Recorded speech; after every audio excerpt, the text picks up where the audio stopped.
What is up, hotties? Welcome back to another episode of Stay Hot. I'm Blaiden Kirk, joined as always by my two favorite co-hosts of all time, Matthew Sponhour and Theo Ash, and we're giving you guys a mailbag episode today. We asked you on Twitter for some of your burning questions, NFL or otherwise, and as always, you guys delivered. We've got a few pretty good questions that we think are going to be fun to talk about, and then at the end, I have another blind ranking for Matt and Theo, doing rookies in the NFL and their situations, not just how good of players they are, but the spot they landed in, is it optimal for them? But before we get into everything, boys, it's great to see you. How you doing on this beautiful Wednesday evening?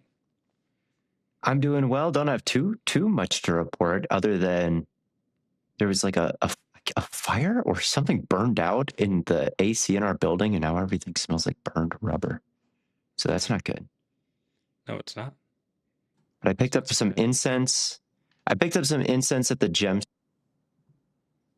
And I also picked up this little imp guy from the gem store. So he's going to help me from now on. Sometimes it might be him talking and not me. It's like he's going to help me. He's my confidant. Sort of ward off bad.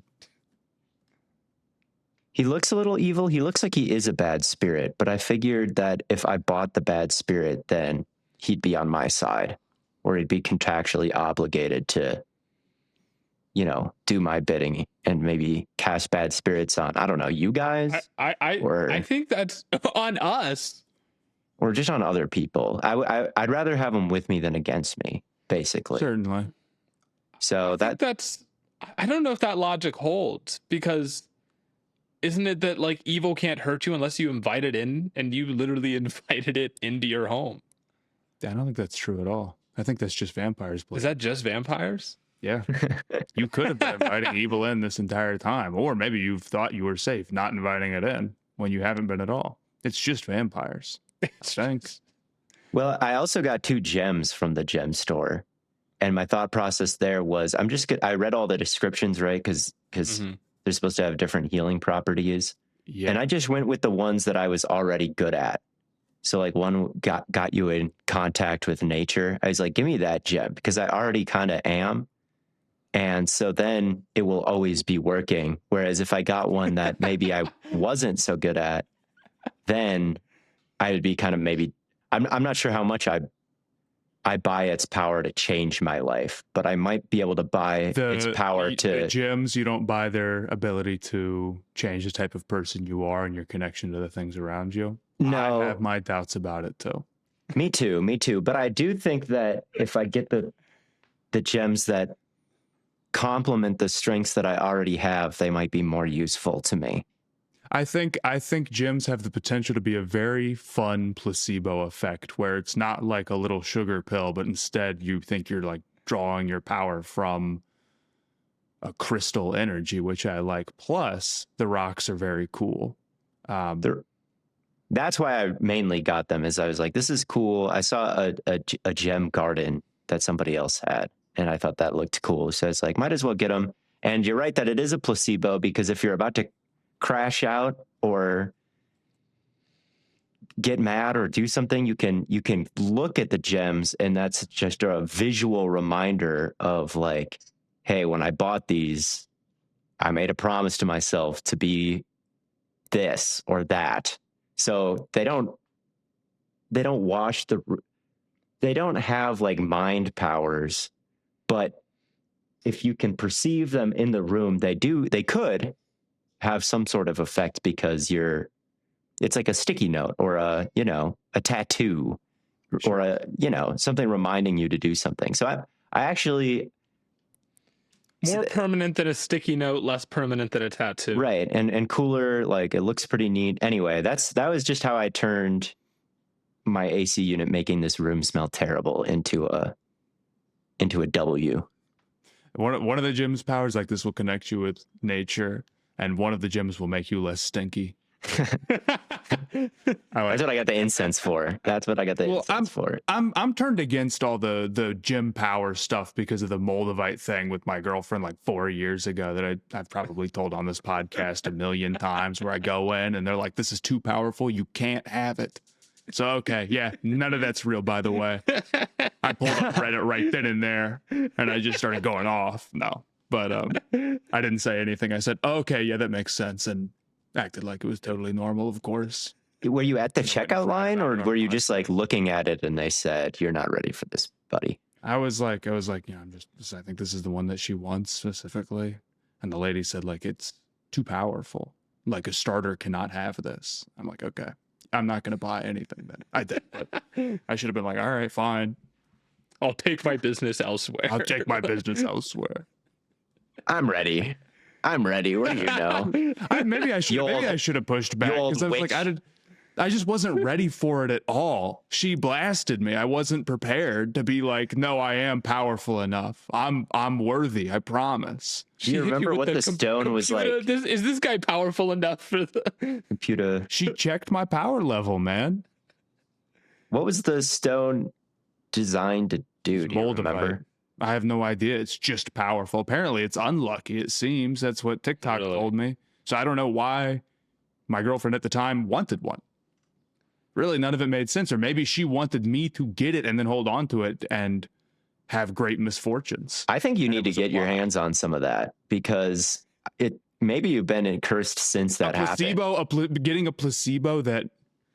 I don't think I've been cursed. I think I've had a fine life since then, first off. And I'm interested to hear why you think I've been cursed. But I don't want a placebo where I'm like doing well and then it's a reminder. Think about unlucky things that have happened to you. Well. It would be a reminder, if you got your hands on some, it would be a reminder that you've leveled up, because at one point you weren't powerful enough to get it. And if you get some and you look at it, you'll think, I'm a better person than I used to be. I'm a more powerful person than I used to be. So I think you need to get some. I think you were going to go more along the lines of like, if you get it, then you can just blame all your misfortune on that. And if anything doesn't work out or you're not good enough at something, it's just like, yeah, bro, my Moldavite's double whammy. That's true too. I know. Maybe we got to start running that prop for some Are we players gym guys now? Are we gym guys? I think so. I'm looking at the crystalcouncil.com right now. Mm-hmm. Moldavite is nicknamed the Stone of Transformation and is thought to have been created from a meteorite that crash landed 14.8 million years ago. Mm-hmm. It is believed to have crash landed in present day Czech Republic. But yeah, it radiates energy, and upon first touch, you can feel the warmth it gives off. Is it negative or is it good power? And she wasn't letting me hold. There's a Moldavite flush is what they're calling it. Is like an experience that you feel. I don't know if it's very hard to tell if they're giving this a positive or negative connotation. But I guess it's a little vague. That's typical of that type of thing. So I'm a big Redditor about this stuff still. I can't lie. I mean, I don't think there's powers from the Moldavite. I didn't pick it up and say I'm too weak and collapse or whatever. Maybe it's not supposed to be that powerful. Some stones are known to assist with Moldavite's energies in a number of ways. Using a Herkimer diamond while working with Moldavite will assist and enhance third eye visionary experience. Right. Yeah. That's not true. That's made up. I don't know about all that. You'll really like this one. When working on self-healing, rose quartz is recommended to assist in opening the heart and allowing love and light to pour in. Moldavite strength makes this a must-have stone for those who are wanting to take the next step in transforming themselves. Does rose quartz help with that, or is it just pink?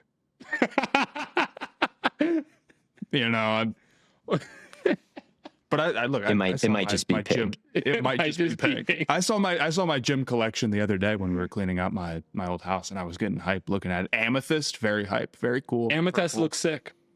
South Carolina State Gym. Shout out. But how are you doing? Blaiden? I'm doing pretty good. I'm almost walking without crutches. Making good progress. I mean, that's going to be basically my entire life update for the next 6 months. All right. Is just how my progress how it's going great and you're not upset by it. Wait, Theo, the Connect with Nature crystal, is it green? Yeah, it's green. Yeah. It's just the colors. Of course it's green. I'm pretty sure Moldavite is also green, Matt. Most powerful color. We shake hands with green. We shake hands. Anyway, do you guys want to get into the questions from our friends here over on the Stay Hot Twitter? Yes.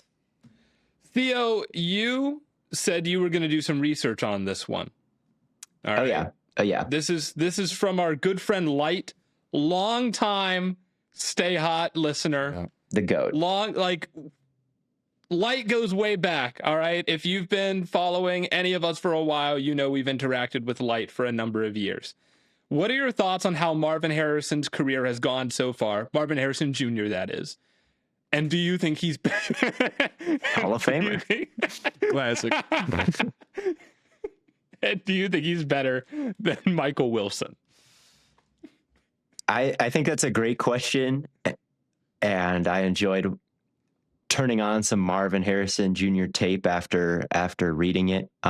He's just kind of stagnant, right? That's how his career is gone. It didn't get off to a great start, and then it didn't really improve much in the second year, but it hasn't been terrible either. 52 yards a game his rookie year, 50.7 his sophomore season, and I think that includes the game that he left with injury.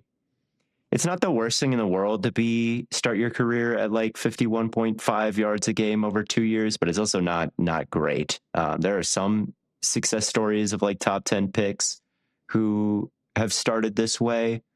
The biggest one probably being, I just had it. James Lofton from the Packers. He's in 1978 and 1979. He wasn't very successful. He was under 60 yards a game. He ended up being a Hall of Famer. He's still the all-time leaders in yards per touch. Irving Fryer was. It might take a long time though. Just kind of looking at historical examples of top 10 picks who've began their careers this way. I mean, Irving Fryer was the first overall pick in 1984, and in 9 years with the Patriots, he had 1,000 yards one time. And then in the 5 years after leaving the Patriots, he had 1,000 yards 4 times in 5 years. So there are these kind of examples. Al Toon is another one who is under 60 yards a game. Wes Chandler is another guy, a top 10 pick who is under 60 yards a game. They all kind of turned it around to have Pro Bowl seasons, but it in all of their cases, it kind of took a long time, and they never really became like top 10. There's not a lot of all pros who begin this way. So it is a concerning start. It is a concerning start for Marvin Harrison Jr. I mean, you thought he was going to be Julio Jones or Andre Johnson or Brandon Marshall or something like that. He was the chosen one. With the size and the ability to run routes, right? And it just hasn't gone that way. I feel like his biggest issue, the thing is, I think he's still a good separator. I watch him and I see him move he's really twitchy at the top of the route. I think he gets off the line well. I don't disagree with any of that, but he's got serious issues and serious issues about, I think, processing information, especially about how the ball is in the air, and I think how he has to play it. Like I think about Tet McMillan, who's a big guy, kind of in the same archetype, and right off the bat, you see him kind of like he had to play really early in his career where he faked the elevation, got the corner to jump, and then like went low and tried to catch a pass, like almost pump faking the DB out, right? Marv is years away from being able to pull something like that, it feels like. And in preseason, how many times did Bryce unload the football like crazy early to Tet? And Tet turns around, it's basically on his face mask, and he still catches it. And how often does Marv still like juggle basic slant patterns and things like that? Absolutely. It really crushes him. He's not somebody that you can draw up easy button looks for, because it's a struggle for him to bring some of those in, and it really limits him in yak. There's a lot of times where he's jumping when he doesn't quite need to, or he's going down before he really would need to. He doesn't maximize a lot of routes, and he only has 267 yards of yak so far in his career. He's basically a non-threat in that sense. He's got 4 missed tackles for the entire career. At this point. I also think that there's some strength issues sometimes, like the physicality either over the middle or down the field in these contested catch scenarios really isn't where you want it to be. And he tried to put on weight, and it didn't seem to get a whole lot better this year. And on top of all of that, he just kind of has the yips a little bit too. Like the drops last year were bad, but he had like bizarro, I'm almost catching this like a punt drops, the one against San Francisco you'd think of. And in that one, he jumps up in the air when he's just sort of standing there, right?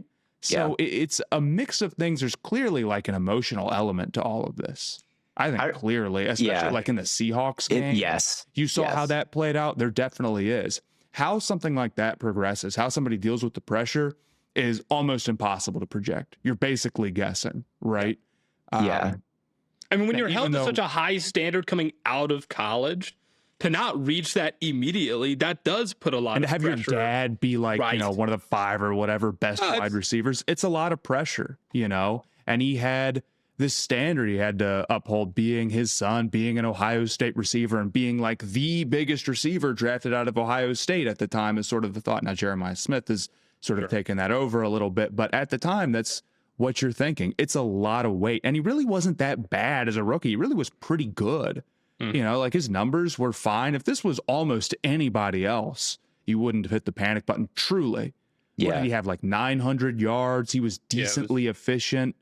885 and 8 touchdowns. Yeah, he was fine.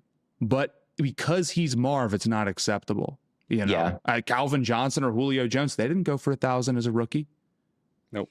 Yeah, I mean, I think about his issues, and I personally think about Devontae because I hated him in 2015, his second year. I mean, I was a freshman in high school at this point, but he just could not catch anything. If it was ever tough, he was dropping it. Like if anybody got a hand on him, he was dropping it. And he had 483 yards on 94 targets. It was so bad. 5.1 yards a target. Like that's just awful. And he ended up fixing that issue and becoming, a 3 straight all-pro to begin the 2020s. So I've seen it happen before where somebody like you want them off the team because they can't catch. And it's like anytime that it's tough, you're not going to make it. If there's just these bizarre, like clear moments where they don't have it. But I've seen that get better in some guys, and I do think that Marv is like you said, he can run every route in the route tree, which is something Michael Wilson can't do. Like Michael Wilson is the anti-Marv, where like he's plays the ball really well in the air, and he came up down with all kinds of incredibly catches. Physical, and his contested catch success has been what you wanted out of Marv. I think he was second in contested catches last year with 22, up there with George Pickens, right? Yeah. And he's got that strength. I agree. He's not nearly as twitchy at the top of his route, but he's not a bad athlete. He's a very good player. But he also had a lot of big games when it was kind of late in the season and Marv wasn't in there anymore. Because at the end of the year, Marv got kind of banged up, right? And he was sort of in and out of the lineup past week 10. And that's when Wilson really took over. But it'll be interesting to see like how those two coexist now, because clearly you found something with Wilson. And even if it is, maybe kind of late season Cardinals ball, we're playing from behind a little bit or whatever consistently. And there's a different vibe about the team when you get the backup coming in and all that stuff. He clearly, I thought, proved himself to be a pretty significant asset. He's going to be playing for a lot of money this year. So I don't know. Marv has a much higher ceiling. I was about to say, who would you rather? I would take Marv, no question, just off the ceiling. But ultimately, I also think there's some issues that I can't really project, again, with the confidence.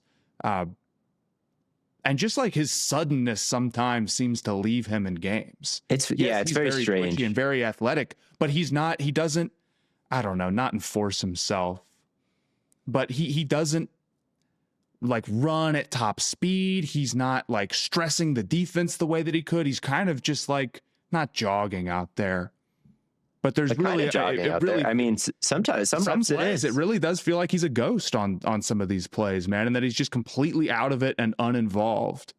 Yeah. The Seahawks game, I think there's the second one. There's 8 straight incompletions when he's targeted.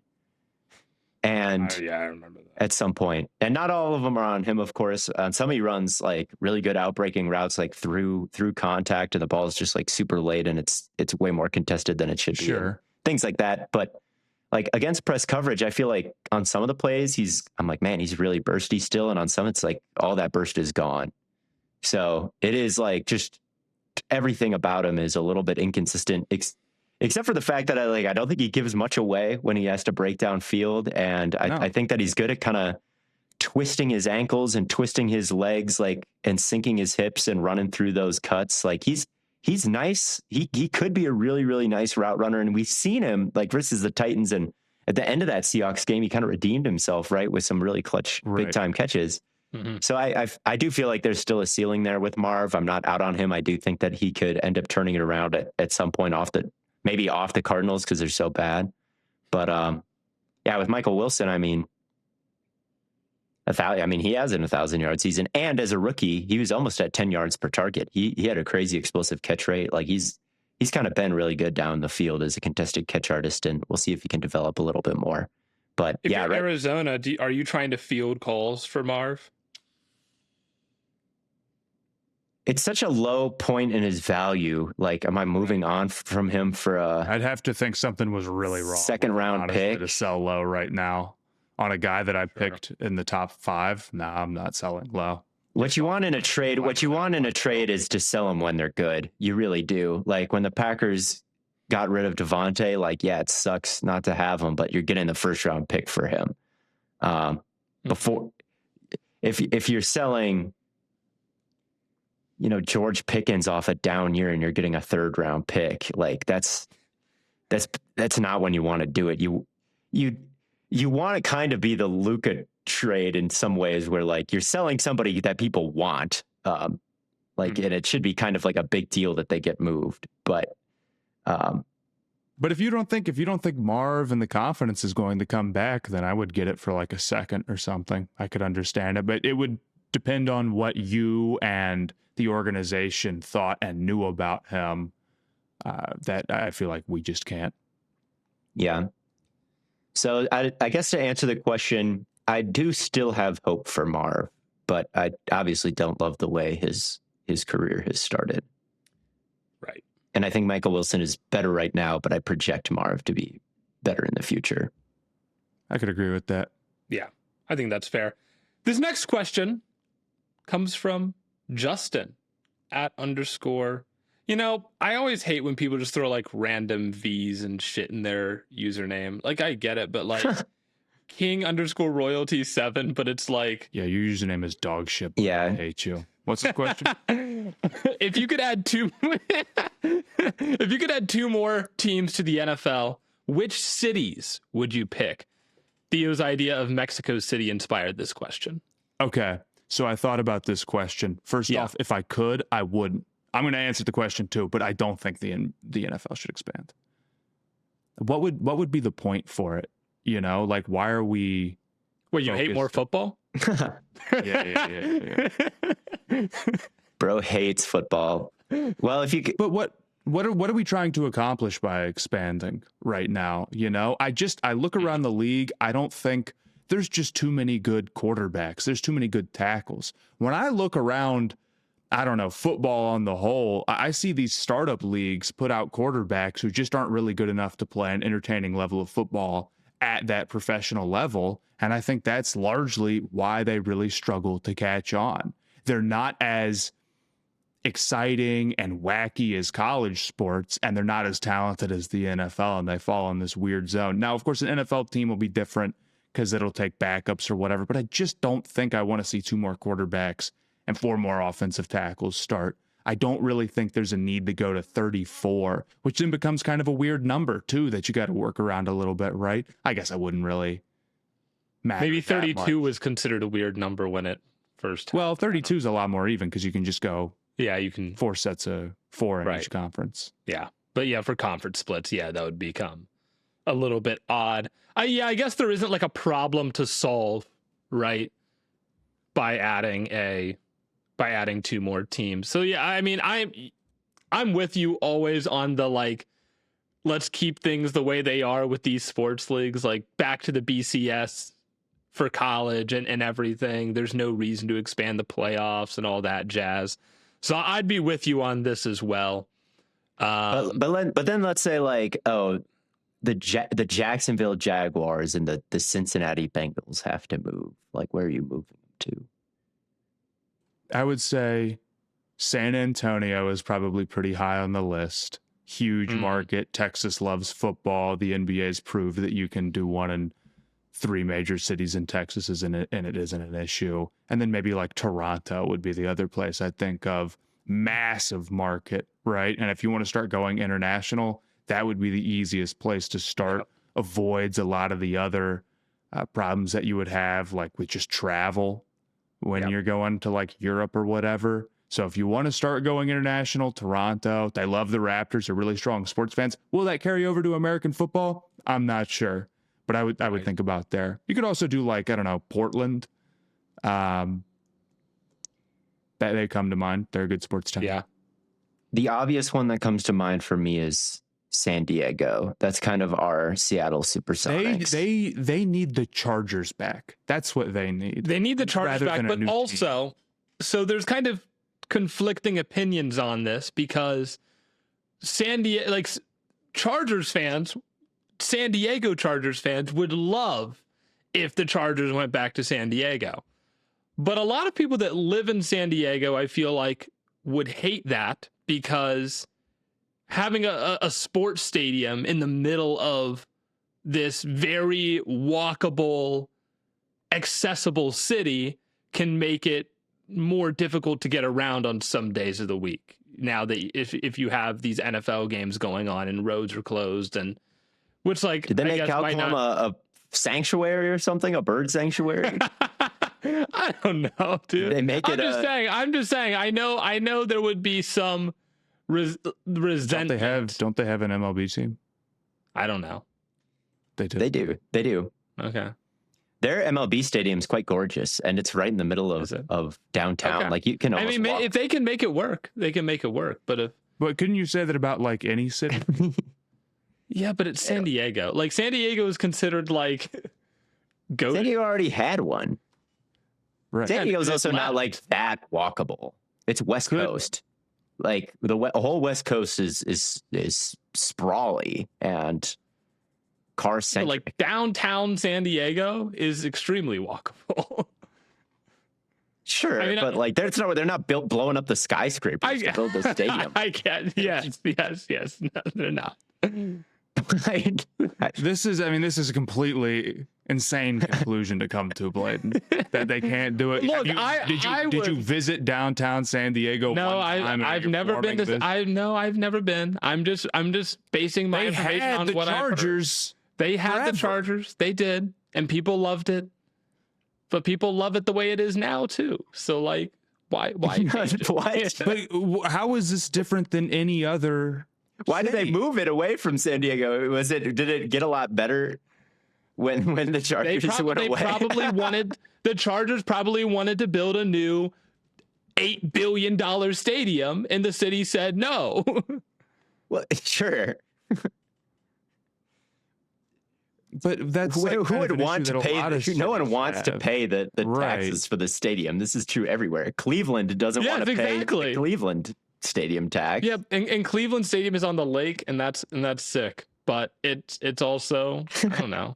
Maybe there will be some benefits to it moving to Brook Park. Maybe I'm coping, but I don't know what you're on about. I think San Diego. What is San Diego? What is San Diego? San Diego would be a fine choice. I think San Diego would be a fine choice. I think Portland would be cool. I mean, the Oregon Ducks for a long time have been like praised for how great their uniforms are because they're like coexist with Nike, and like maybe you could get that same relationship with an I NFL think team that the NFL has a relationship with the they do. I'm just saying, like, maybe specifically it's like, oh, but now we have a team here in Oregon, let's make their uniforms extra sick. What? I don't know about any of this logic, but you know, man, I don't know where else I'm putting one. I'm putting where I'll put a team. I'll put one in Chicago once the Bears move to Gary. Ooh, I kind of like that. We're getting a second. We're splitting Chicago in half. The Gary Bears and the Chicago Packers 2. The Packers 2. Can I make another team in Cleveland after the Browns move to Brook Park? Sure, but you'd kind of be just stealing my idea. But the Chicago Packers 2 isn't really a good name. I don't know. We'll think on the name. Chat, drop your best name suggestion for the new Chicago team after the Bears move to Indiana. I would also say Salt Lake comes to mind. Maybe you would think about like Orlando or somewhere like that. You could think St. Louis is another place that lost a team and could get another one back, but they wouldn't be crazy high on my list. Maybe, I don't know. Well, I'm thinking like where are places that have NBA teams that don't have an NFL team, or where are places that have any like major pro sports. So like, I guess OKC probably wouldn't be over San Antonio for me. Columbus would be a terrible spot for an NFL team, honestly. It would be horrible. They would be a terrible. The Columbus Buckeyes. Well, I mean, that's genuinely Columbus. The issue with Columbus is, number one, very much a Browns town, really. They feel pretty connected with There's a lot Browns, of Browns, and there's a lot of Steelers fans, too. Sure, there's a lot of Steelers fans all over. And then, you got the Bengals not that far either. So it's already a 2-hour drive to a lot of games, right? Mm-hmm. But the other issue is, Ohio State is like the biggest college football brand, or one of them. No reason to start a fight about it. And it's would dwarf any NFL team that went into C-Bus, I promise you. They could just play at the shoe. Don't you have to? Browns, I feel like the Browns had a couple of training camps there. I remember going to one with Pops, watching Terrell Pryor go crazy, saying he might do something at receiver, and he did. He did. He had 1,000 yards. Before we get into our next question, though, I've been trying to simplify my wardrobe lately. Just pick out pieces that are easy, comfortable, and still look put together without having to think too hard about it. That's why I've been really into Quince. The fabrics feel premium, the fits are clean, and everything just works together. Quince has all the staples you want for spring, 100% European linen shirts and shorts starting at just $34. Lightweight and breathable, but still polished enough to wear out. Their 100% Pima cotton tees are ridiculously soft too. And their pants hit that perfect balance where they're relaxed and comfortable, but still look sharp. And what really surprises you, of course, is the quality for the price. Everything is 50 to 80% less than similar brands because Quince works directly with ethical factories and cuts out the middlemen, so you're getting premium materials without paying for the markup. You can refresh your everyday with luxury you'll actually use by heading to quince.com/stayhot for free shipping on your order and 365-day returns. Now available in Canada too. That's QUINCE.com/stayhot for free shipping and 365-day returns. Quince.com/stayhot. And you know what? While you're at it, we're talking about picking out go-to pieces that are easy to wear, the right hoodie, the shoes that you wear with everything, the one jacket that stands out and instantly pulls a fit together. But a lot of people are missing that last piece of the puzzle. That's jewelry. That's why I've been really into GLD. Wearing one of their chains, it just becomes one of those things that you just have to throw on automatically every single day. And when you actually hold it, you can feel the quality. You can feel the weight to it. A clean clasp. The details are even better in person. Instantly makes your fit look more put together without trying too hard. And what separates GLD is they use real gold. Every stone is hand set, and the whole production process is just on another level. The pieces are durable, waterproof, sweat-proof, and every item comes with a lifetime guarantee. It's genuinely the kind of jewelry you put on once and you never want to take off. And they've got everything too. Chains, pendants, bracelets, watches, and they even have an official NFL collab so you can get pendants for every NFL team, plus over 2 million customers, 50,000 5-star reviews with people like Justin Bieber, Micah Parsons, Malik Neighbors, and ASAP Rocky all wearing GLD. Work hard and change the game. For a limited time only, new customers are getting an insane deal. You can use the code STAYHOT to get 40% off GLD at GLD.com. That's 40% off with code STAYHOT at GLD.com. And after you purchase, they'll ask you where you heard about them. Please support us and tell them that you heard from Stay Hot. Next question comes from... Wait. I've got some breaking news. Do you? Okay. The season opener is Seahawks versus Patriots. That was a Super Bowl. That'll be classic. That'll be classic. Is there any reaction to this information? I never have any reaction to the schedule basically ever, outside of like, okay, these are maybe the Christmas games or something like that. Yeah. You know, but I already know the teams and the matchups. I think that makes sense as an opener. I think that'll be a really good game. It'll be interesting to see where those two teams are. There's been a lot changed, so that's good. But like in terms of how much it matters that they're playing week 1 versus week 7.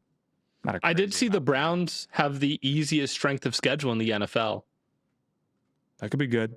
But also strength of schedule matters, but it's a little fickle before the season because year to year so much changes. Sure. Yeah. Does anybody who had the easiest strength of schedule before last season? Wasn't it like the Saints or something? I have no idea. Yeah. It must have been an NFC South team. It may have also been the Patriots. I feel like we were saying the Patriots. Well, they had schedule and then they did. The year. Yes, that's absolutely what it was. It may have been them. They had one of them, and you're like, well, who knows? So maybe it does matter a ton. Blaiden and the Browns are doing Shador MVP the schedule. Shador the schedule Sanders. Shador the schedule Sanders. I think the opener is the only part of the schedule that I care about. Like these teams will play in Madrid. I guess that.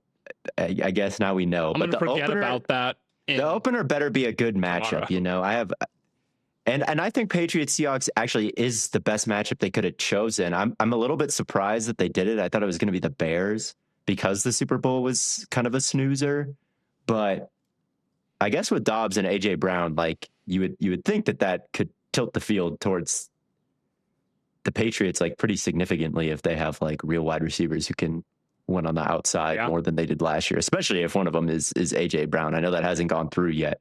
So that's why I thought maybe they wouldn't let the Patriots play week 1 against the Seahawks, is because like, oh, we're not sure if they'll have this like maybe all pro caliber wide receiver edition or not, but they went ahead and did it. And I think that's the best one they could have gotten. Those were, I did my top 10 power rankings and those teams were 1 and 2. They were 1 and 2. There you go. Yeah, that high on the Patriots again? I think so, just because I think I could maybe put them at 3 behind the Rams. But they were really good last year, and then they added like, I just think those 2 receiver additions are like a very big deal. I think that's as significant as an upgrade that any team made this offseason outside of the Rams. Not outside to count of the my Rams. eggs before they hatch. Yeah, I guess I haven't mentally processed them actually having AJ Brown. Yeah, neither have I really, but I just am like, I guess that's good. I mean, them getting Dobbs is good, and then getting AJ Brown. Well, the Rams also made a huge change, though. You know, and I would say that the Rams were easily a better team than the Patriots last year. Yeah, I can get down. I if it's a pyramid, Seahawks are at the top, and then it's Rams and Patriots to me. And then if I had to make a change from my top 10, I would put the Ravens in that next tier of the pyramid instead of the Chargers. I would switch them. And then I'd say Broncos, Eagles, kind of in that. Those are your top, like, 6? And then I'd go like Chiefs. I'd probably still put up there because it looks like Mahomes is going to play week 1. I'd probably put like the Packers. The healthy Packers. I'd probably put like the Lions back up there, honestly. And then like the 49ers and Texans. Yeah. But I think it's an exciting. I'm excited. I'm pumped up. I could go for a football game. But anyway, what's the next question? You could go for a football game. Next question comes from Mike Dunn. I already emailed Prince Spawnhour about this topic, and he graciously responded. Very gracious of you, Prince Spawnhour. What are your guys' thoughts on the Brendan Sorsby situation? How will this impact A&M and his draft stock? All right. I don't know how it's going to end. A&M or Texas Tech?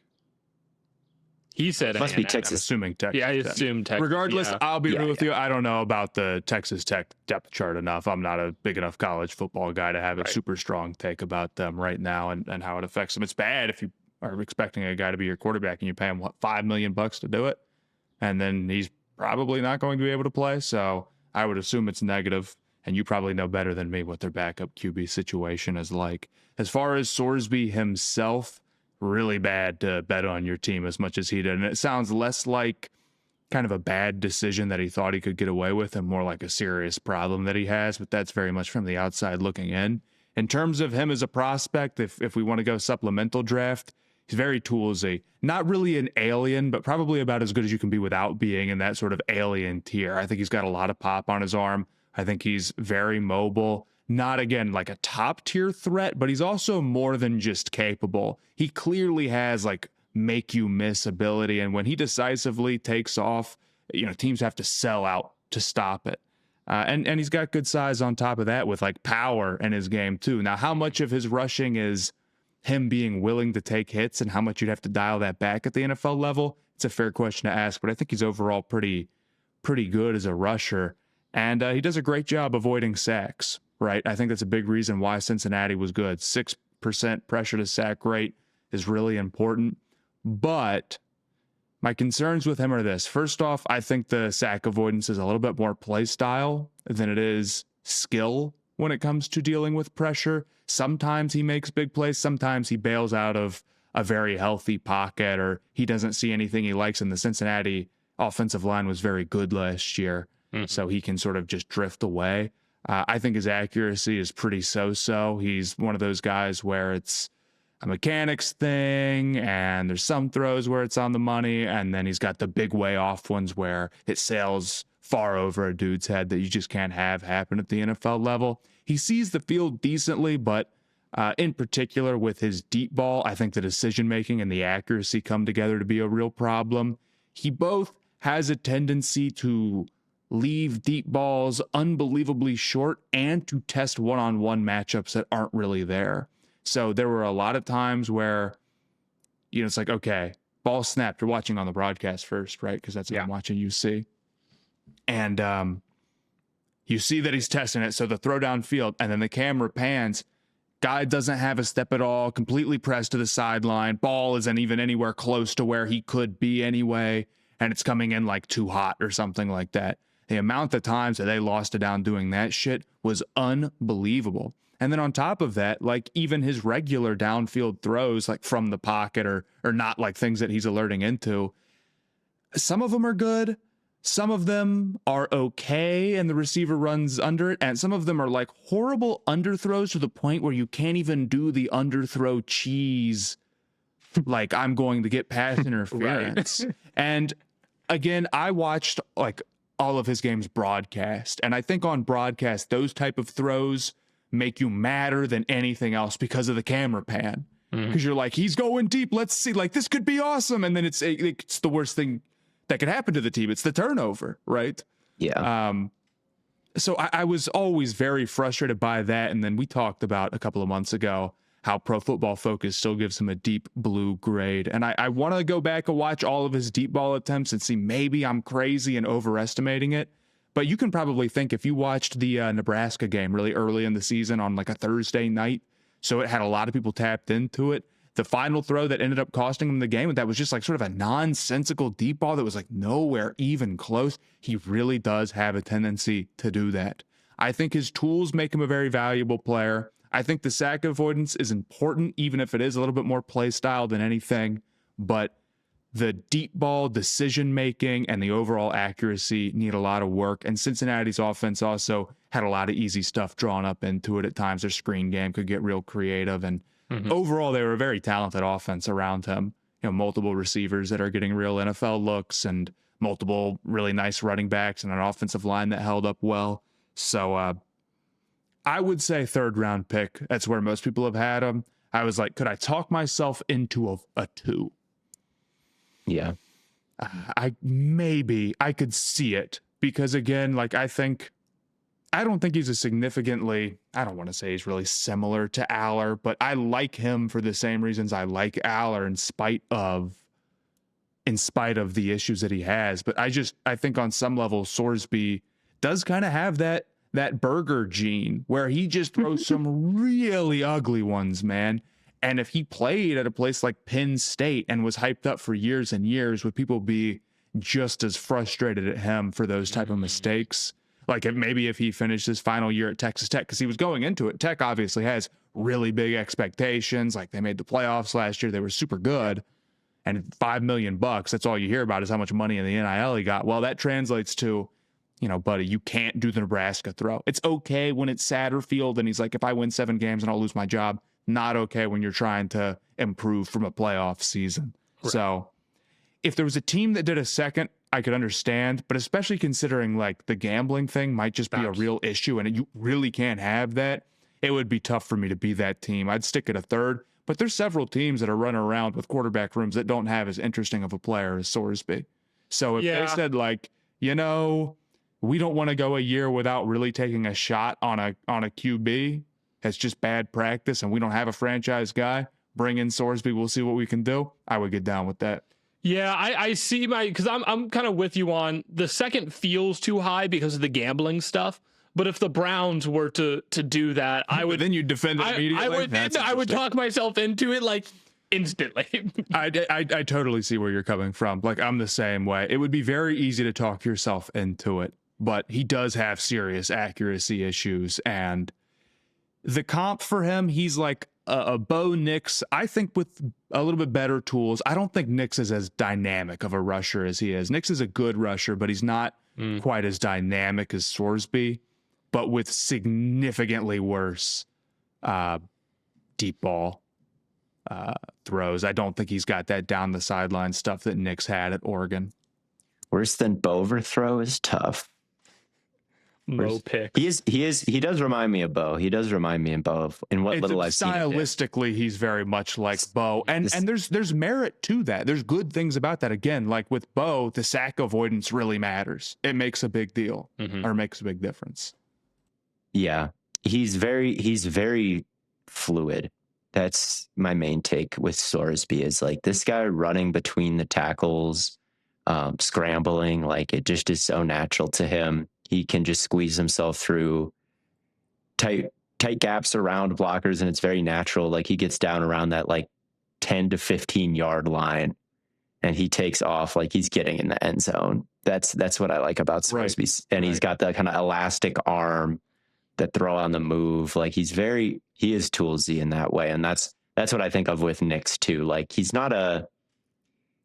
smaller than Josh Allen. He's not as dynamic as Lamar, right? But he's just such a superbly elastic and flexible rusher, Nix. And in that way, he's kind of a superstar athlete in certain ways, but not in every way. Sorsby has the ability really to set guys up and make them miss. It's less than just like he's sort of a straight line or he's got like a quick trigger to run and sees things out well, but he really will, fake outside and break inside, and around the red zone especially. Yeah, it's just super convenient to have somebody who can do that type of stuff all the time. So I would take a decent shot on him, and I'm still pulling for him even though he transferred away for UC. I mean, you get it. For $5 million, like, yeah, dude, like I have zero expectation that somebody's going to turn that down out of honor. Right. As I have zero expectation that any of the coaches would, or that any of the fans would. It's been cracking. If someone offered me $5 million to cheer for Texas Tech, dude, come on. I'm sorry. You're putting on. Would you be the mascot, and would you genuinely get fired up for $5 million. Would I be a mascot Absolutely. for 5? Yes. Are you kidding? It would be incredibly easy to get fired up if you were a mascot for almost any major college. In fact, there might not be an easier thing to get fired up for. If you sent me to like, I don't know, I don't want to hate on anybody, but if you sent me to like, AAA baseball or something like that, and the crowd's like trying to have a good night with the family or whatever, and that's like 90% of it, I'm going to feel like a little bit of a doofus, but yeah, I'll run around the ring and lose to the mustard or whatever and the race, fine. But if it's like Texas Tech, I mean, yeah, a home game's going to be unbelievably hype. And I'm going to be the one, like, I'm going to get people psyched up or like start a chant. That'd be so fun. For $5 million? For $5 million, the real challenge would be like if they're saying, we got to launch you out of a cannon, bro. You have to bungee jump. That would be the There's problem. very little that I wouldn't do for 5 All right, what if they said you have to do a dance-off with Bucky Badger for the halftime show? Sure. For fun. You're learning the moves? Mascot. I'll learn some moves. Sure. Dude, it's $5 million. Being in the costume really insulates you. It really sort does. of embarrassment. It really does. We gotta raise the stakes for $5 million. I'm imagining a scenario where where one way where men are allowed to have fun and be silly. If you're in the mascot, you get a pass. Otherwise, it's your first game as mascot. You're running out onto the field. You trip. Your head falls off, and everybody sees that it's Matthew Spana. You know what's been cracking me up about college football lately is Lane Kiffin triggering a racist off between the SEC schools. Yes. Wait, what happened here? He basically said, I left Ole Miss because it's too racist. And then every school in the SEC has been like, oh, yeah? What about this?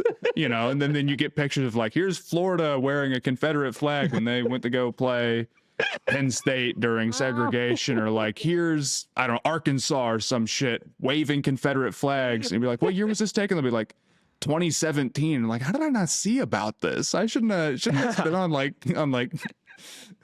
Twitter or something. What happened? No, it was like 1997, I think, and it might not have been Arkansas. I'm not super plugged into college football. Obviously, I'm a draft. I'm a shieldy. Yeah, Right. So Lane Kiffin is a source of constant confusion to me. Like, does anybody understand like what his deal is? Like, why is he always say why? He's just a weird guy. He's very strange and a very unique type of weird. In a unique type of way. Like he's doing yoga weird for college football, but then he's always in some drama with like the young women he does yoga with for whatever reason. And there's like a TikTok side of that. So he both gets drama from like the racist college football sect on X the Everything app and from like the we're doing yoga TikTok sect. And it's a weird intersection. He has like beef with everybody. He has like beef with, I'm like, why are we hiring this guy who has beef with everybody? Like, isn't he known for like doing the wrong thing and like leaving you out to hang winning football games? Ole Miss is not a good program, man. They don't win that much. So the fact that he had them where they did, no disrespect to Ole Miss. Well, or maybe that. Well, honestly, if he left because they're so racist, actually, maybe. The Rebels rebelling against what? One of my favorite slander names is Old Piss. That one just cracks me up. That is a good one. They walk themselves into it. They walk themselves in. I'm not rooting for Old Piss. But yeah, he's on a generational run right now, Lane Kiffin. He is making me very interested in LSU's season, I guess. I don't know if he would recruit me if I was Theo Ash, the 5-star quarterback. I don't know if Lane Kiffin would be wooing me, but as Theo Ash, the 5-star football watcher and podcaster, he is wooing me to like tune in to the opening Ole Miss game, I guess. Also, basket weaving, not that bad of a class. Sark, come on. Why did Sark say something about basket weaving? What are we talking about? Yeah, he was shitting on basket weaving. He's like at what was he calling? I think he was calling out LSU. He's like for like fake classes. For fake classes, and he was like, whatever. Okay, yeah. What's wrong with basket weaving? SEC teams are throwing stones over academic integrity. All right. Yes, I'm sure. One of you guys is. Maybe Vanderbilt, I guess. I don't know. They don't. I know they're coming off a good season. Pavia was a 4.0. Is a 4.0. Yeah, Pavia was disgusted that other schools allowed their students to take basketball. Even Pavia I took 3 years of calculus. You and Pavia. Facts, bro. Maybe Pavia is really smart. I don't know. I never met the guy, but he wasn't moving like it at Heisman. Heisman time. He wasn't moving like somebody with an engineering degree. I've seen, you know. His interview with Gruden, where he said, "I don't want agents taking all my money," and named a percentage like higher than they're legally allowed to take. It wasn't economic. I don't know if it was economic. Sports law, you know. Yeah, it must have been something beyond that. All of his classes were theoretical. But our last question here comes from Voyle, which isn't really a question as much as it is an exercise, and an exercise that has frequently stirred conversations on this that podcast. Two of the co-hosts I don't even believe can participate in. But I have promised to be honorable in this exercise of a positional value tier list. Hold on. What does that mean? Because you don't get to make a list and then say, but I don't actually believe it. Right. Well, no, wouldn't it just be the money? Wouldn't it be like quarterback S tier? Like to Matt's point, you're right. I can't just make a list and say I don't agree with it. I'm making the list off of like razor thin margins. How about, can we have a draft of positions? Can we do that instead of football? I don't know if there's enough positions for it to make sense, though. It's going to come down too much to draft order. Aren't there? Can we say there's 12 if we include kicker and punter, and we each get 3 picks? Sure, but then it's like the last round is kind of a given, and the first pick is kind of like how many of the picks are taking kicker? The draft doesn't make sense for this. Neither does tier list because it's like there's like it does. You just have this psycho belief that all of football is wrong about positions holding slightly different value, but or decently different value. But isn't the tier list just the money? Quarterback. No, there could be more to. You don't have to necessarily. Yeah, we don't have to be with the money. We can disagree with the money. All right, I'm putting. Yeah, like the money would probably. I mean, I do agree largely with the money, though. I'm not going to lie. I do, but you don't have to. Like quarterback is obviously number one. Quarterback is S tier by itself. Okay, and there's a gap, right? Yes, because the passing offense is just like the most important aspect of the game. It is, and one player has. Even if not, they touch the ball on every snap. It's not even necessarily the literal touching of the ball, because then the center does too, but that's obviously not really the same. Yes, they control distribution of the football in a way that no one else can. Right. They control the passing offense. They have more effect on the passing offense than any one player has on any other aspect of the game. Yeah. And the passing offense on the whole, like having a great passing offense does more for you than having a great rushing offense, I would say. Yes, I would say that as well. Yeah. Right. So between those two things, the passing offense being the most important and most like, I don't know, if you see teams that are consistently successful, they almost always consistently have great passing offenses, right? That's because quarterbacks are so important. They can play for a long time, and the passing offense does so much for you. We don't need to make much of a case. Yeah. Nobody disagrees. Nobody disagrees. Even my two co-hosts can't escape that one. Well, that's just because there's proof that quarterback is the most important. There's proof, but we can sit here and vocalize exactly why they are, right? Yeah, because they touch the ball on every play. It's not because they touch the ball. It's not the literal touching of the ball. I think it is. It's not them handing the ball off on design like running back runs. The quarterback matters very little. But they control if it's a good handoff or not. But if it is a handoff or not, kill. That's true.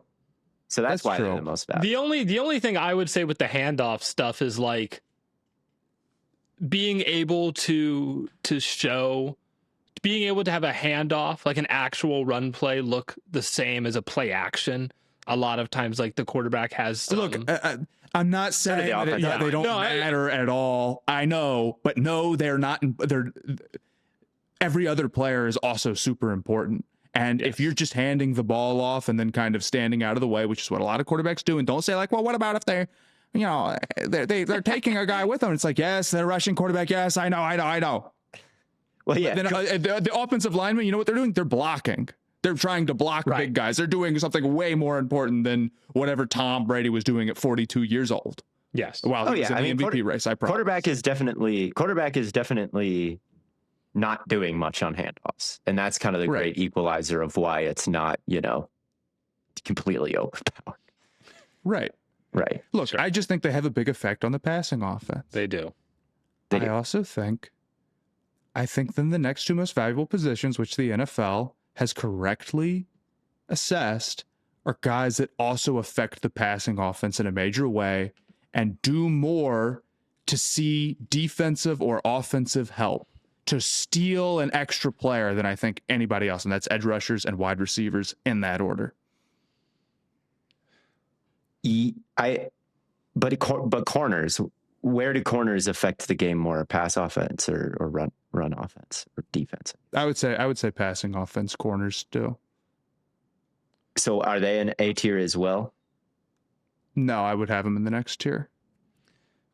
I'm like, corners and offensive tackle are like, if those are the combatants to receiver and edge, I do feel like those kind of have to by proxy be in here, but no, I don't think that they do, because they play more weak link positions. Edge rushers and wide receivers, it's easier to be a dominant wide receiver even if the rest of your room is bad. It's easier to be a dominant edge rusher even if the rest of your defensive line's not that good. But in an offensive line, because the defense gets to attack the offensive line in pass rushing situations, the best edge rusher, I think, is more valuable than the best offensive lineman, which is something that I think kind of instinctually holds up when you think about the game. I mean, you can scheme ways around. It would be pretty hard to have a bad pass rush with Myles Garrett. It would be pretty easy to have a bad offensive line or even a bad run game with Sewell.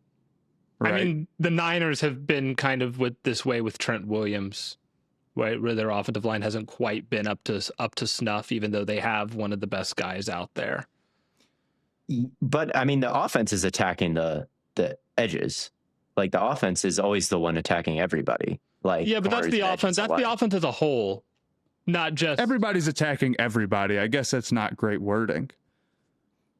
I just feel. Look, I'll put it to you this way: offensive lines, double edge rushers; defenses, cornerbacks, secondaries, double receivers, bracket receivers. Yeah, I think I have to agree with Matt on this one. Like,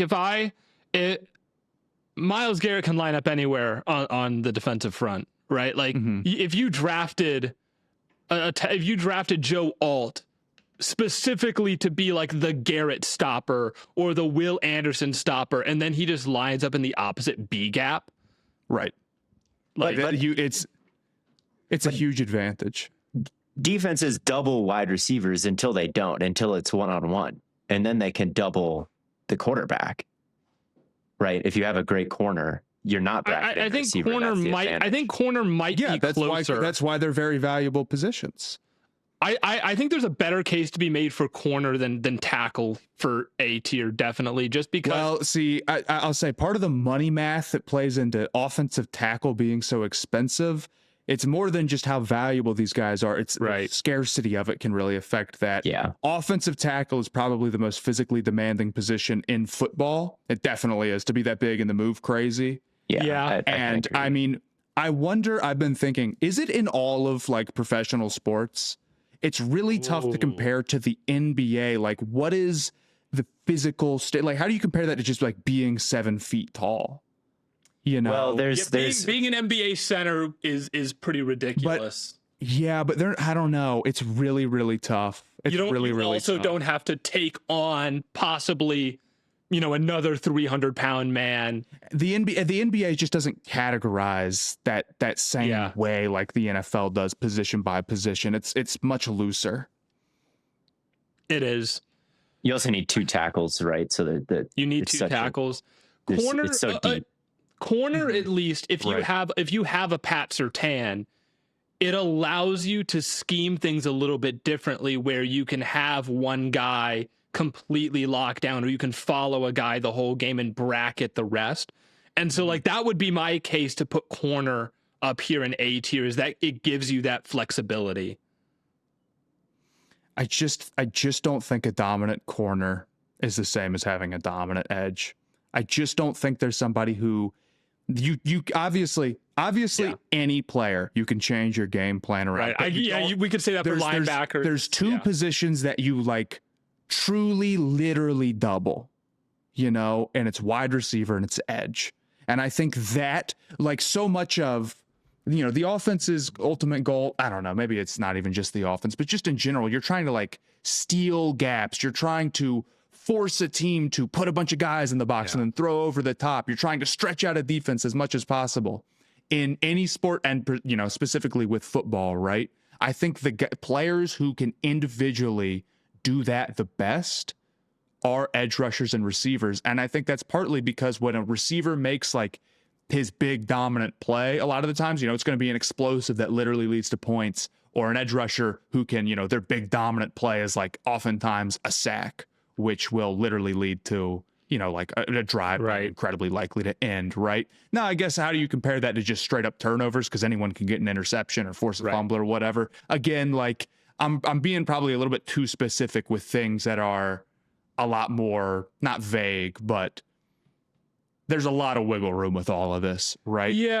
But I really think, and I'll say this, I shouldn't just say edge rushers, pass rushers in general, because if you have an interior guy who can pass rush, then absolutely they can be that type of value, as we've seen with Chris Jones or Aaron Donald. Well, I think corners get doubled in some ways. Like if it's a smash concept and there's two routes that are attacking them in two different ways, right? How is that different than kind of a bracket? Isn't that 2-on-1? And if a corner can play the midpoint and guys aren't throwing at him, is that eliminating 2-on-1 that same way? Or a defensive tackle, they get doubled all the time. No, or same thing with a linebacker. You're avoiding their whole area. Like with a edge rusher, you can't just avoid their whole area because they're kind of doing the pin in their ears back thing. Yeah, avoiding an area and actually sending a double are two different things, I would say. But are they different values? You know what I mean? Like you're not sending a double at Fred Warner to go get him, but you're also just like ignoring him basically. They might shrink the field. They might shrink the field, but I still have 11 guys, So the way that I've been, because I am trying to refine this take more and more as I kind of progress through it. And what I come to realize is a lot of my take is specifically isolated to Pat Surtain and Kyle Hamilton and Fred Warner, right? Like, there are other good linebackers in the NFL, but the linebacker position, I don't know if it's actually is valuable just because, or like it can still be close, but I think Fred Warner puts it on another level just because of how good he is. He sort of escapes the value capsule of a linebacker in the same way that Hamilton can like escape the value capsule of a safety, and Surtain can almost escape the value whereas like you have to do so much to pick on, to find ways to win against those guys in a way that you do Garrett. But then there are so many more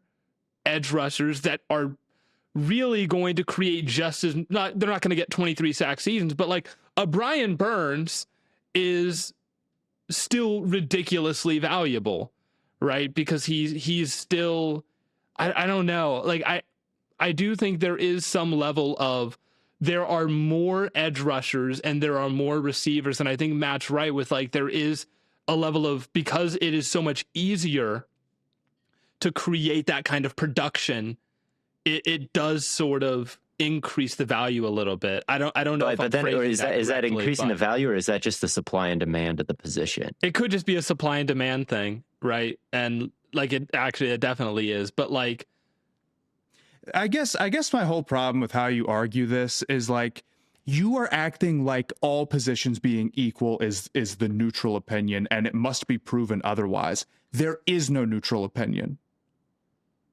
So like, I think you've got to do more work to prove that they're all the same except for quarterback, and special teams, of course, then you have to do the same amount of work doing that I do to prove this. Yeah, and I'm not denying that my take is unpopular. I guess in the spirit of, again, the tier list, right? Wide receiver and edge, I'm definitely fine to have an A tier. You can't do the spirit of the tier list. Yeah, I don't agree or you disagree with it, Blaiden. You can change your mind.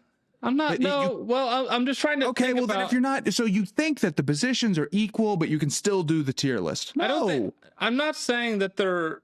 If you don't think they're equal, that's the whole thing we're arguing about, except for quarterback. Except for quarterback. Well, you could do. I mean, but there is a money aspect of it. Sure. And then you could say, like, well, what's the positional value as dictated by how much you have to pay them, which might just be the inverse of how much they're being paid. But I don't know. I don't know. I mean, I think like my evidence of why they would kind of be the same is like, well, Fred Warner's career win rate is 57.1%. And Aaron Donald's career win rate is probably that same thing, if I remember off the top of my head. And TJ Watt's is like, it's 54 for Aaron Donald. And for TJ Watt, it's, I don't know. I honestly just think this is an incredibly noisy stat. Of course it is. And an incredibly small sample. Of course it is. So I think it's incredibly, I don't think it tells you anything. But if would you expect to find that if edges are more valuable than, corners by a lot, that the top edges over the history of football would be more winning than the top corners? Like the quarterbacks are more winning than the top edges? Not necessarily. Not if there's a salary cap and a big discrepancy in payment. Actually, if every pass rusher was significantly overpaid, you would think that they would win less. Okay. If you think off-ball linebackers and paying them is like the cheat code, they should be winning more. Right. Pre-salary cap then. If we're looking at pre-salary cap football, running backs the least winning, top running backs the least winning, top edges the most winning? Not necessarily. I think that's just, again, incredibly noisy, and it's an entirely different game. Yeah, I mean, we're basing things off of modern football, where it's like quarterback takes up like an obscene amount. And again, the way that you're framing this still leaves you room to basically say, look at these 11 guys or whatever. And it's like, man, that's just not a big enough sample at all. Not for something like team wins, which is like, yeah, players affect team wins, but how much does one player actually like contribute to their team being great, 111? 111. Yeah, something like that. Like that. I find the problem that I'm just going to have here is it's just going to be like QB is S, wide receiver and edge. I actually do feel like relatively comfortable putting an A and saying that they do have a slightly higher value than some of these other positions. But then like everything else, I think kind of just slots in at B. And then like, would running back be a tier below? Maybe. Yeah, probably C. And then punter D, and then kicker F. Well, why is kicker over punter? Why is kicker below punter, Theo? I just feel like kickers are random. Like kickers, I feel like that doesn't speak to their value, though. I know what you mean, though. Like you could have a great kicker, and it's kind of baseball-y, honestly, where it's like you can have a great kicker, and then they just get cold, and they're kind of done, and it's like that sucks. I feel like that. It's like that with hockey too, with goalies. Like it's like one year a goalie is great, and then the next year the goalie sucks, and it's like, why did that happen? That's what makes it difficult to get into baseball. Maybe I'm just saying this because I'm a Reds fan, right? But you'll have these prospects, and it's like, dude, it's looking good. Or they'll be like playing well for like an 80 game sample size. They'll be crushing. And then they're just horrible for the rest of their career. Nope, it was all fake. And look, I understand like the smart, wise fan, like knows variance is coming for us all or whatever. But like, I just don't want to have to think that all the time with the sport. I want to be like, that guy made a great play because he's awesome. Not like, but also, the expected Matt, batting percentage is really 210. You're sitting here talking about an 80 game sample size in the NFL. That's 5 years. Right. That's ridiculous, dude. Like, it is. Sometimes guys will just have a great year and then they're just not as good because I don't know. They're just not. Because they played 5 years worth of sport.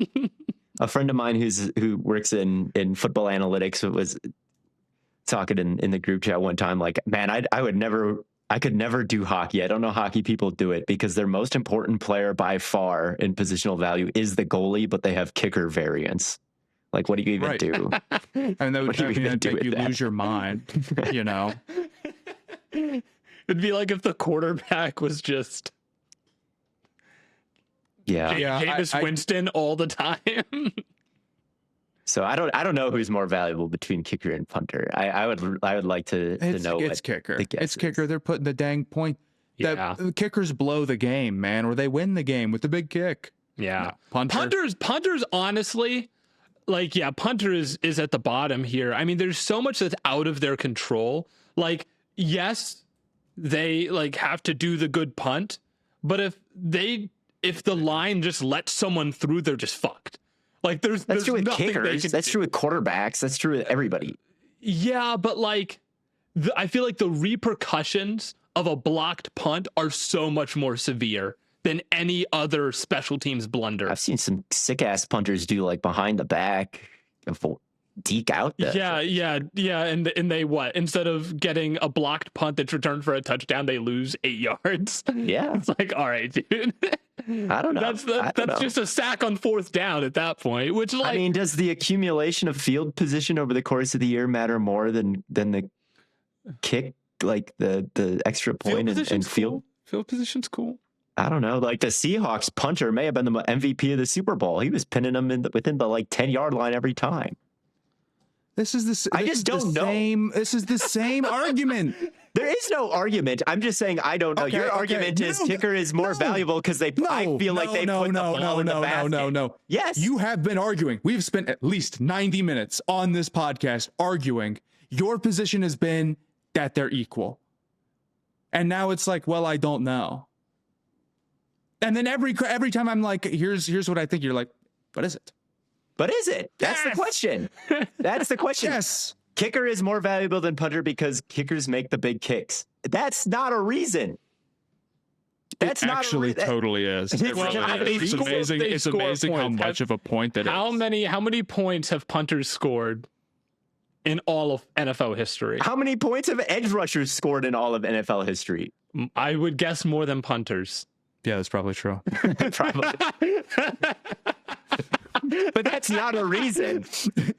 Edge rushers kill field position. They make it third and forever. That's valuable. It's valuable to be in third and forever. It's valuable to flip the field position. We don't know. There's a lot that we don't know. I feel like if you asked any analytics person, like, give me an accurate list of all the positional value, they'd be like, yeah, we don't know how to quantify that. And so then you gotta maybe it's a fool's errand. Would they?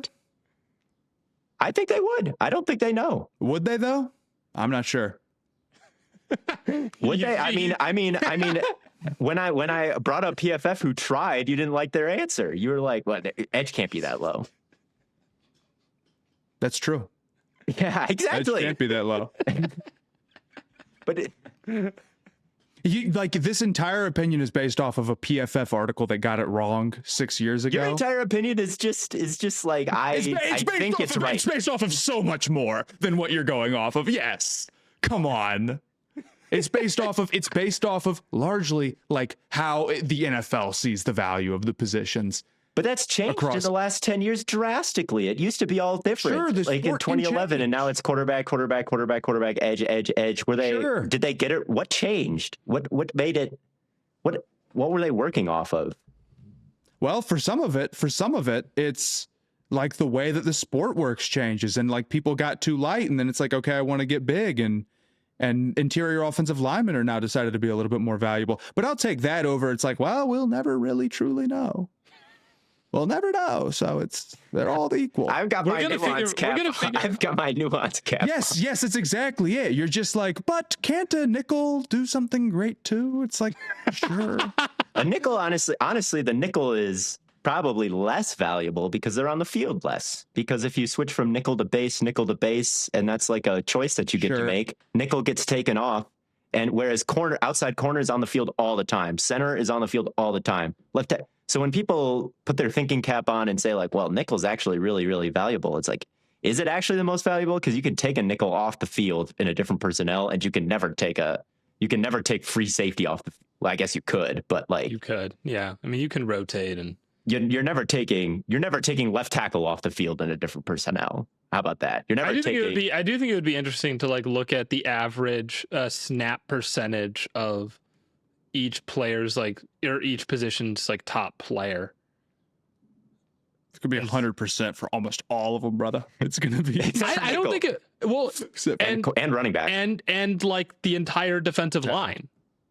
Oh yeah, yeah, that is true. They be rotating those defensive linemen for the top.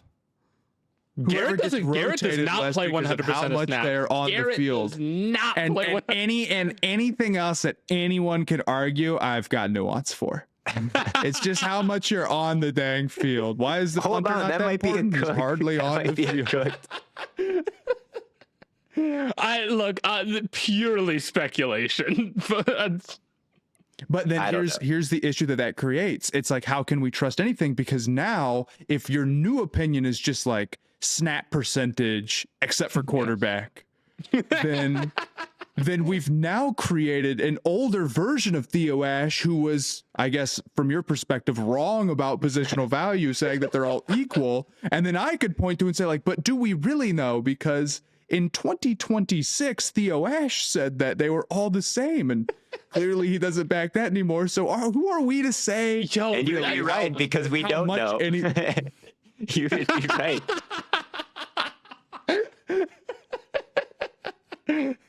We don't know, but there's a consensus.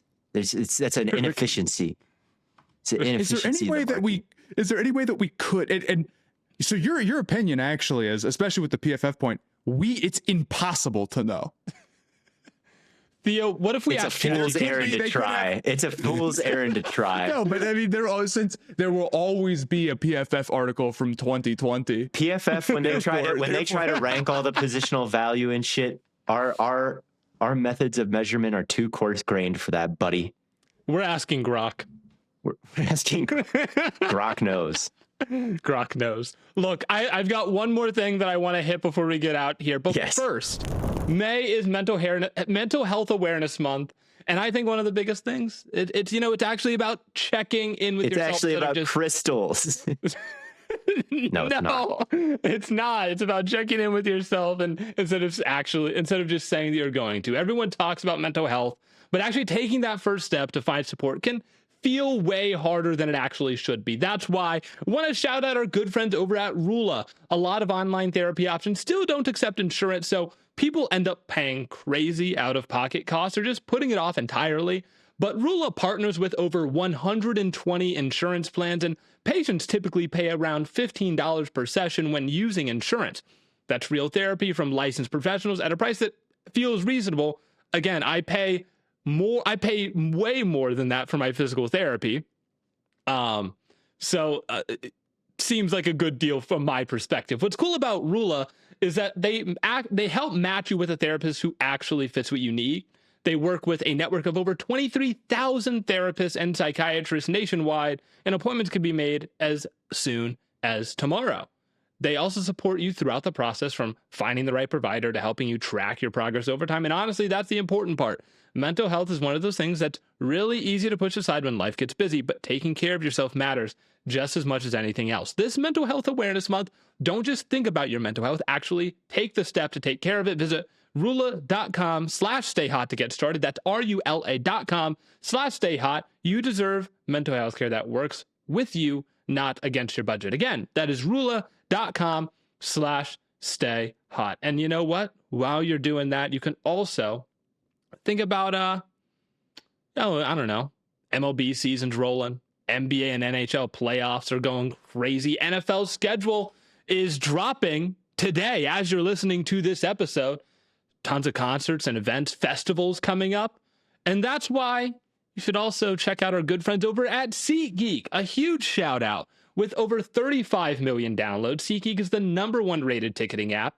And there are more than 70,000 events on there right now, including sports, concerts, festivals, basically anything else you could want tickets for. I want good tickets. I want easy ways to find tickets. So you just scroll through the app and there's tickets coming up for games. And what you like is you can see how the seats rate on a scale of 1 to 10. So you know if you're getting a good deal. Green dots mean good deals. Red dots mean bad deals. So you don't have to spend an hour comparing prices, trying to figure it out for yourself. And every ticket is backed by their buyer guarantee as well, which is huge. And of course, we've got a code for you guys. So you can use the code STAYHOT10 for 10% off your next set of tickets at SeatGeek. That's 10% off any tickets with promo code STAYHOT10. Make sure you click the link in the description to download the app and have the code automatically added to your account so you can use it later. Thank you, SeatGeek. I wanted to have you guys blind rank NFL rookie situations, right? So we've obviously made our own big boards and we know how good the players are. Having you blind rank the players, that's old and done. All right. Mm-hmm. We know where they're at. How do you also feel about their situation? Starting off, Fernando Mendoza. Ooh. We're doing 10, by the way. So 1 to 10. 10. And is it just this year or is it like all time you're going to start pulling up? No, just this year. Ooh. It's nice to have Cliff. That's my first thought. It's huge. Or honestly, Clint, it's a very Clint. big. Yeah. We know what you meant.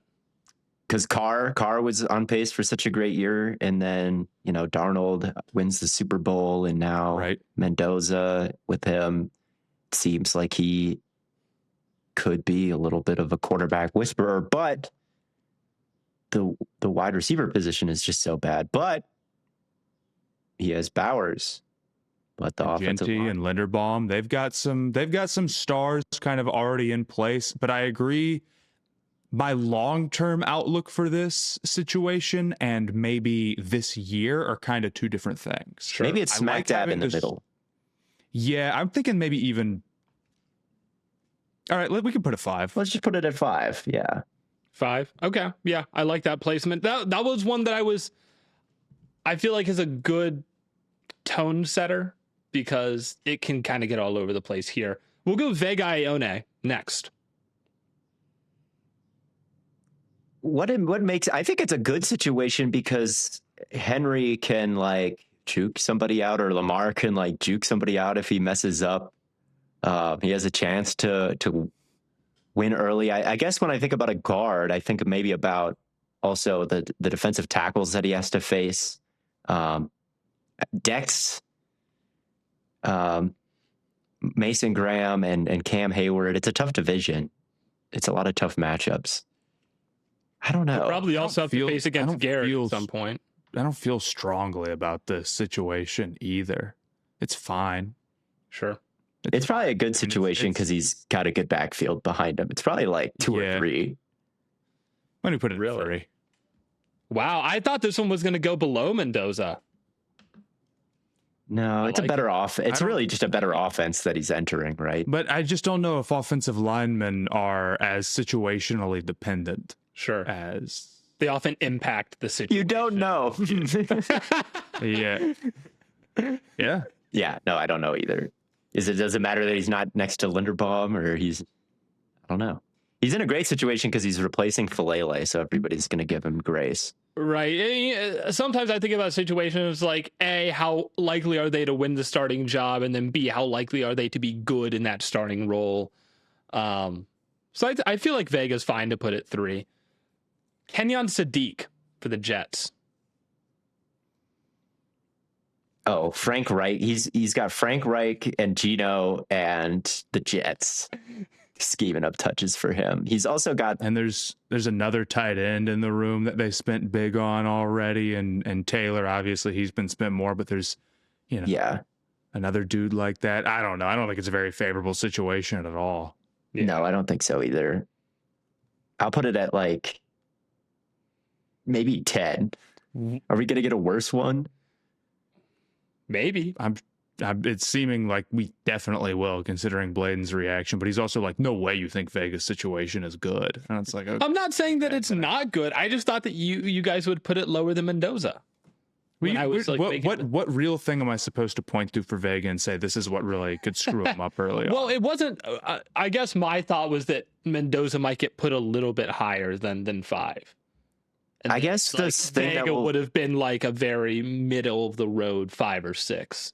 He's going to be next to Corey Bullock blocking Dexter Lawrence at a point this year. That's going to suck. But he might be good at it, which... Well, but that doesn't have anything to do with the situation. But anyway, I think we should put Sadiq at like 9 or 10. Let's I don't put him think at 9. Okay. Put it at 9. Sadiq at 9. Jeremiah Love. Ooh. Low. Pretty decent situation, eh? No, it's fine. It's fine. They've made investments in the offensive line. Like, I don't know. It could be decent. Their run game was so bad last year, though. But a lot of that was because guys got hurt. Like, they were down to running back 5. It's... Mm-hmm. I just haven't considered it much because I just think Love is like...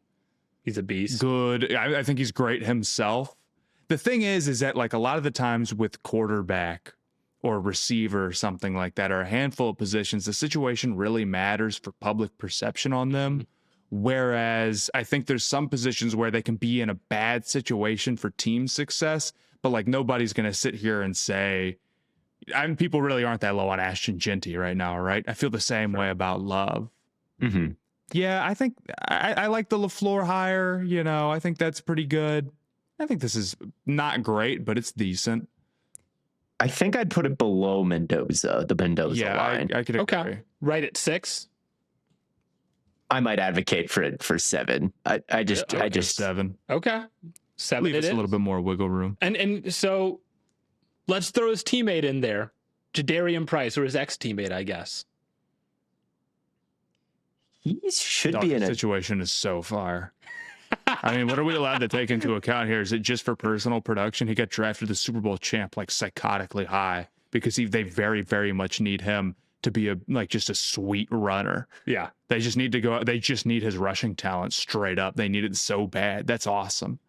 Yeah, it's the only downside is like it's so good it's bad where like he's a little There's too there is an insane amount of pressure on him who had like 600 yards last year. Because they did kind of reach for need, right? We reached for you. We need you. Our other running back is out. We just won the Super Bowl and we want to do it again. Like, Jesus. All right.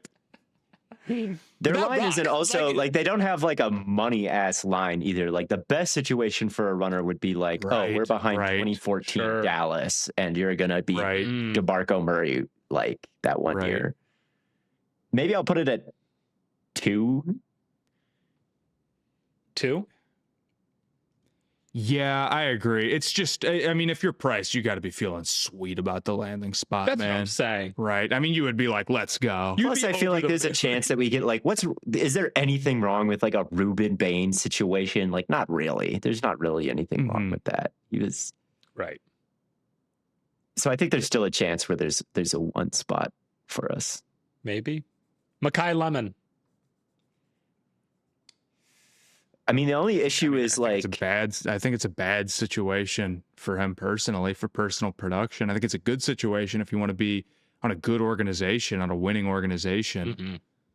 Like, yeah, that would be awesome. But I do think like he's going to a team that kind of struggles to throw over the middle of the field. I guess maybe that's like the exact logic that we just use for Price being good, but I'm saying it's bad here instead. But I don't know if that's even because he's the guy they brought in to fix the problem. Yeah, I mean they're gonna need him to be like the if they're replacing AJ Brown, they need Lemon to be the vertical contested catch artist. I think there's no way they're not drafting him to do that. But I think that's gonna be Devontae. Yeah. Or they're drafting him to expand their offense, right? That's what at worst they're drafting him to replace AJ Brown, but they don't want to play that way anymore because they were terrible last year, right? So sure. I don't know. I don't think it's a bad thing to go to the Eagles. You got 1, 4, 6, 8, 10 open. Okay, so we kind of have a little bit of everything. Yeah. I think it's above the Mendoza line. That would be my take on it. He's going Lemon to at Eagles 4. is above 4 or 1. But well, here's the issue. Here's the issue is that this is going to get posted, and it's like it doesn't make any sense because it's bad from a fantasy perspective. But well, we got Vega Ione on here, so no one should be. Yeah. I guess. No one should be too. Vega Ione fantasy Draft him in Dynasty if you can. Yes, of course. We could put him at 4, but I think he could be 1. All right. Let's do it. 4, Drew Aller. Oh God, what is he? They're rebuilding his mechanics from the ground up with McCarthy. I guess that's kind of good because he's allegedly like the quarterback developmental guy. He hasn't had to do it in a really, really, really, really, really long time. So we'll see if he has it in it because I don't think he developed Dak Prescott very much. Rodgers was his quarterback for a while. I'd rather go somewhere where it's like at least the dude has a plan, you know? Yeah. I don't think it's 1. I don't think the Steelers are number 1 right now. I would agree. I'll put them at 6 maybe. Because it's a good... I think it's kind of fine. You know, I forget where I saw this, but I really agree with this take where it's like, you know, the Steelers probably aren't going to totally bottom out this year, right? Mm-hmm. They seem like they're sort of hurtling towards 9 wins, quite frankly. Maybe something in that range. Maybe. If you're a 3rd round pick, that's actually a very good thing. What you don't want is for the Steelers to get the 1st overall pick and have to ask themselves a question. Well, are we going to take this? Are we going to take like Arch or somebody like that? Or are we going to stick with Aller? Because then the answer is pretty easy unless Aller goes crazy year 1, which is unlikely. Considering, you know, Rodgers might come back or, you know, there's all these other guys. So I think in that way, like, it's actually a very nice situation. If you were a 3rd round pick, the one team, he went to the team that never can get itself in position to take a quarterback in the 1st round. That's what you want to do. That's where where you want to be. Right. But the issue is that I don't really think like the Steelers' offensive ecosystem is like particularly good. Right. You know, I don't like the receiver room that they've put together that much. Yeah, I just think McCarthy, not like talentless. It's just weird. And McCarthy is by far the biggest issue. Like if McCarthy, let's say McCarthy comes, his scheme is static. It sucks. Quarters like kills it because it knows all the route concepts and like the modern NFL just like suffocates it. And he bungles all the timeouts and the fans don't like him because he was an uninspired choice in the first place. And they're used to winning and they do bottom out and people are like, this is a mistake. And he's fired after year 1, which isn't that crazy because he was probably the worst coaching hire of the offseason. Yeah. And coaches go 1 and done or 2 and 1. And then then you're in that quarterback twilight zone of like, look, I got a coach. I'm in Aaron Rodgers purgatory. I'm in coach purgatory. I'm a 3rd round pick who's a project. Like, so I don't know where he falls because it is good that he's on the Steelers and they're never picking that high historically, but a lot has kind of changed in Pittsburgh. Well, the other thing, like, is his situation worse because he is a 3rd round draft pick? That's not something. All these other guys were drafted very highly, so it's kind of. I think you do need to take into account investment. Yeah, that he's a 3rd rounder and they're going to move forward with that level of investment because where you get picked, I think it is a circumstance. Okay, well, as much as anything, then that makes him 10 alone. It easily does. Ooh. Yeah, I can see that because he's making less money and they can cut him. They have less tied to him. Yeah, I think we can put it at 10 because he's a 3rd rounder. Okay, Aller at 10. I'm so fascinated. Like at one point you were thinking of putting him at 1. I feel like no, he was never at 1. It's not the worst spot for him to land, but it's also not a. Well, I mean, I just think this is one of those things. Like the question itself, it's a little hard to compare. Because do you say that Aller being a 3rd rounder is situation, or do you say that is what he was? He wasn't a 1st round pick. Right. Jeremiah Love being the 3rd overall pick, being drafted super highly in the first round and making more money on his rookie contract, that's not really the situation as much as it is just like the reality of what type of prospect he was. But that could also play into a situation because now he has more money. Right. Okay, well then we should rank the players based off how good Yeah, they no, are. that was that. This is what I'm saying, where it's like the situation is, now we're debating what a situation is, and we've worked our way into who is legendary, who is unforgettable territory. It's James Harden unforgettable. I still don't know the answer to this question. All of these, okay, well, we need to know, like, you know. Chad, is James Harden unforgettable to you? Chad, is Drew Aller in a situation or not? Is he in a situation? Is being a 3rd round pick a situation or not? Okay, maybe we could move him up to 8 then. If we're you can put him at 10 if you want. You can put him at 10 if you. No, we're moving him up to 8. Okay. CJ Allen for the Colts. I think it's pretty good. He's behind good defensive tackles. Yeah. Putting that at 1. He might be one. You have 1, 6, and 10. It's a pretty good situation, honestly. Like, as a 2nd round pick, he kind of gets to slot in immediately. There's not a ton of comp there. I feel like that's good, right? You don't want comp. You get more reps. Yeah. Maybe that's what we should be taking in number 1. You get fat off the training camp VC, and you're the green dot in the Lou Anarumo defense with Sauce Gardner behind you and DeForest Buckner in front of you. Like that's pretty good. Sure, he could be 1. Okay. Yeah. Ruben Bain. Damn. 6 is perfectly fine. It's just what is damn about that though? That he's just really good. But why is the situation particularly good? I guess he's just like playing next to Vita and shit, but that's cool. But like, that doesn't necessarily make it some unbelievable situation to be next to another really good player. Yeah. I mean, he's got the green light. I guess he doesn't have a lot of competition either. He's a 1st round pick too. They got a lot of belief in him. Yeah, he probably does have like the green light to kind of do what he wants and have people fit in behind him, because as good as Vea is, he's not really the green light pass rusher. And then Cansey has proven about as much as Bain has with his health. Sure. Right. Over the years. So yeah, I think it's a solid situation, but maybe Bowles gets fired. I don't know. But it's but he's just, I think, the type of guy that's kind of he kind of fits everywhere. Firing. Yeah, he's just not somebody that I thought of as being super situationally dependent. Yeah. And at this point, again, your only options are 6 and 10. So yeah, it's not 10. So who is 10? Who is number 10 then? Ty Simpson. That's an interesting one. I mean, he's in a great situation, though. He's in a great situation. Unless Stafford never retires and you never get a look at it. Yeah. But yeah, you'd like to get picked by the Rams as a quarterback. You would like to get picked by the Rams in the 1st round and be able to sit for a couple years making millions of dollars, and then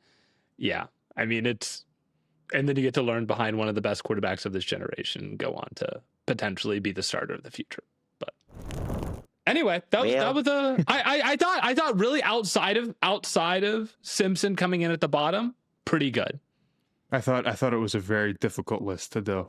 I agree. But that's the fun of it. Next time we're going to have Blaiden rank most reasonable colors. I will. Okay. I will gladly blind rank the most reasonable colors, and it'll be a perfect list. I guarantee it. Yeah, we do need to get you in on the actual ranking part. So maybe I'll make, or someone, maybe one of us could make it. You can participate. But that'll do it for this episode of Stay Hot. Thank you all so much for tuning in. As always, from your favorite fellas here at Stay Hot, we love you, and we'll catch you on the Flippity Flop.